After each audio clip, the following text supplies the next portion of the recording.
What is this? Hey, it's your girl Nay. If you're new here, welcome. If you're true here, welcome back. Grab a snack, have a seat. We got some things to talk about. Sometimes I wonder what I did to deserve you. Girl, I just wanna love you. Hi, it's Nay from Another Day. So I want to talk about this topic that I think is very interesting, and it's recent because it happened with Ray J and Beyoncé and Jay-Z, where he basically came out and tried to, I guess, out Beyoncé and Jay-Z for coming to the Brandy and Monica tour stops. I think they went to like 3 so far, something like that. I think those were the ones Kelly was at. And they took pictures with Monica and they didn't take pictures with Brandy. This actually can apply to a lot of people, even if you're not celebrities. And it's really the art of compliance via shaming. More specifically, public shaming. And I thought about it and I'm like, I've seen people do this to me. You have probably seen people do this to you, where they use a social outlet, whether that's via word of mouth with other people. Think about in high school when someone is trying to get you to comply with the way they perceive that you should be doing something. And they do it via like social pressure, basically. And in reality, that's really what Ray J was doing. He was trying to get shaming to get them to comply. And think about Ray J, right? Ray J, you have your own accolades. You know, at least in North America, we know who you are. Not necessarily for your music. We know that you were a singer. We know that you were a child actor. But we kind of just see you as a loving hip hop past member who still do these like VH1 and whatever shows and Zeus shows and whatever else now. You're kind of like more to a TV personality at this point. And we also see you as Brandy's little brother. And very much heavy, no shade on the little brother, because you act like a little brother, right? Always looking for attention, always being unnecessarily loud. You look at Ray J's behavior, and I'm sure the general public would be like, well, why didn't he just speak directly to them? Because he can't. Because he can't. Even if he technically can, he can't, right? Even, I'm sure they know the same people. Obviously, they wouldn't be backstage with each other. But there's still a caliber, right? And that's not to say that you're a better human. Anyone's a better human. But there are some people that are just not accessible. When you carry yourself a certain way, you are not accessible to people who carry themselves in a different way from you. And therefore, people don't know how to address you. They don't think that they can address you, which is actually a good thing because it saves you a lot of problems. As you level up, you will see more things like that. It's similar to like when, for example, if you've ever been a person or a woman, more specifically, because I do cater my messages to women audiences. But if you are not a woman and you're listening, if you've ever been told that you are considered intimidating, right? To me, the multiple times that this has happened has always happened from like men who would be interested in me.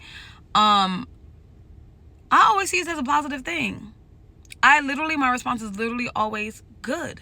Because to me, it weeds out the men who have no business trying to approach me. Men come with their own form of audacity. It like comes with a package. You know how a package will like doesn't include batteries? They come with the battery in their back for sure. But I mean, like, I need a man with a certain kind of dominance, a certain kind of masculinity, and a certain kind of confidence to approach me. And so if you find me intimidating, it's probably because you are probably in your soft girl era. And I don't need a man like that. I need, not that I'm a strong masculine woman, but because I am strong-minded and I don't take people ish, even as a feminine woman. Switch the roles. If it was Beyoncé and Jay-Z and Ray J did something that was offensive to them, do you think Beyoncé probably wouldn't say anything. She'd probably send somebody to say it. But do you not think that Jay-Z could easily approach him directly and that Ray J would not? You got it, Jay. My bad. Immediately, there would be no social media anything. It would be direct, and it would be handled, and it would be settled right then and there.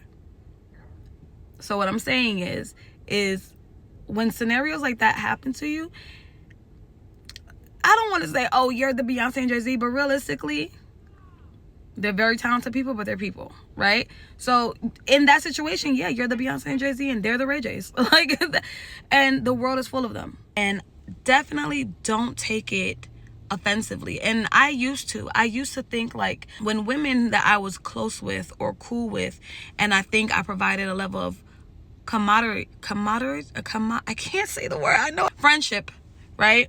And openness with, seemed to not be able to reciprocate that and talk behind my back about whatever. I would always be like, why couldn't they just talk to me? And now that I'm old enough to like look back at it and assess it, and I've grown, I'm like, because they didn't feel like they could. And in all realness, it's a compliment.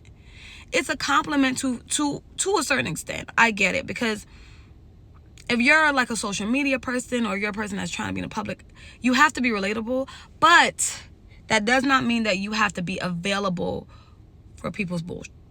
It's pretty obvious what Ray J was trying to do was publicly shame them. But it's also, if you paid enough attention, you would realize it's because he didn't think him going directly to them would do anything. He didn't hold that kind of power. And so take this as a learning lesson, that when people do that to you, it's the same thing. They're showing you their hand. They're showing you who is actually the more powerful person. They might think that they have to do something in a social way to get people to rally behind them, to pressure you to do what it is they would like for you to do, what they think you should be doing, blah, blah, blah. Take it as a compliment, though. Like, they're letting you know that they know that you and them are not in the same league. And it's going to happen more and more on your level up journey, because why? People are going to project onto you what they think you should do because of who you are. If they were a lower caliber artist, would he care? No, he would not. No, he would not. If you were a lower caliber person, the lower version of yourself, when I say lower, I don't mean like literally lesser than, I mean lower as in like before you started leveling up. Will people care about what you do? No, but the more that you level up, the more people will care. That's all I have for today. If this message resonates with you, make sure you subscribe, like, and share. Comment down below your favorite part. And I look forward to seeing you in the next one. I love you for watching.